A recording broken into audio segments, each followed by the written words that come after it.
من امبارح من ساعة ما خلصت ماتش أسوان والزمالك، والزملكاوية بإعلامه، بمدربه، بجمهوره، ببابا غنوبه، بكله عمال يصيح، عمال يصيح. المدرب راح يمسك في المدرب المنافس، بيبقى كان ما يقول له ألف مبروك راح يقول له أتمنى إن أنت تلعب قدام الأهلي زي ما بتلعب إيه قدامنا. انت مالك انت يلعب قدامك ولا يلعب قدام الاهلي؟ خالد الغندور طالع يقولك اصل الهوا هوايا ومش عارف ايه، كان بيلعب ضدنا الهوا. تمام. والتاني مرتضى منصور جاي يقول لك اصل المفروض الاهلي يشكر احمد الشناوي مرتين.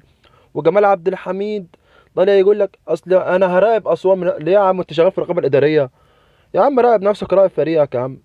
يا عم خليكم في نفسكم، انتوا بصح على ايه يا عم؟ ده انتوا فرقه فاضيه قسما بالله، ما لكم اي لازمه في الحياه. ده انتوا فرقه معاتيه، والله والله معاتيه، انتوا معاتيه الكوره في مصر.